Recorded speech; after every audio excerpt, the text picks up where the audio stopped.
Ya, Udah Pak, nanti aja. Saya pakai sendal. Masuk Pak Eko. Munarman ditangkap Densus 88 terkait pidana terorisme. Ditulis oleh Manuel di seword.com. Sebelum kita lanjut ke videonya, jangan lupa tekan tombol subscribe dan lonceng notifikasinya. Polisi sudah benar-benar tidak mau bermain-main lagi dengan orang yang selalu disebut-sebut berada dalam pembayatan terorisme dari para terduga teroris yang ditangkap oleh kepolisian.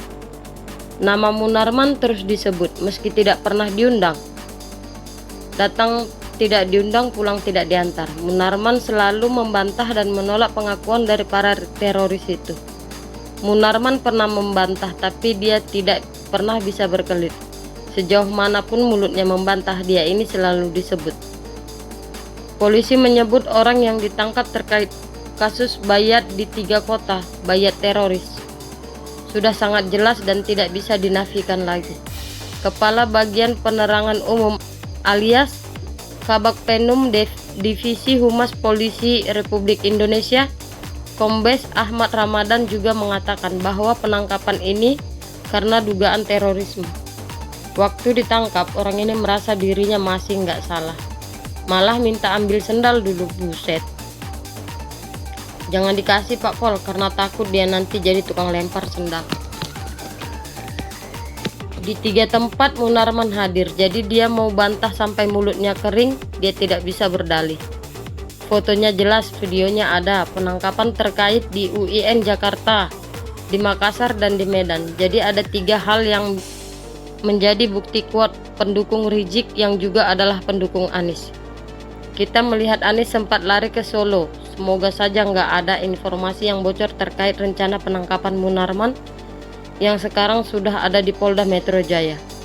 Setelah ditangkap di Pamulangan, Tangerang Selatan, yang jemput pun bukan sembarangan polisi. Munarman ditangkap oleh anti teror.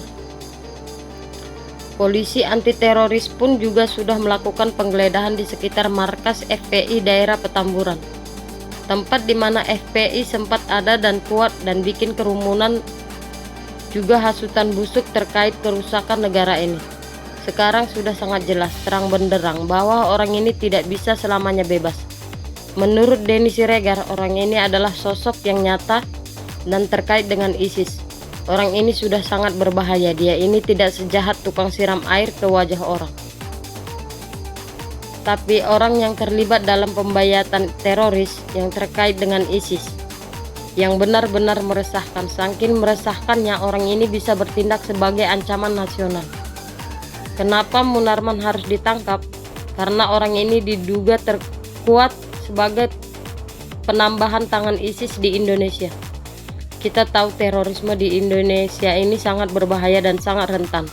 Negara ini sangat mudah dipecah belah. Negara ini pecah karena Anies Baswedan dan Prabowo Subianto merusak kesatuan dan persatuan lewat isu-isu agama dan komunisme yang dikeluarkan oleh pendukungnya. Pembiaran ini adalah bibit dari terorisme muncul.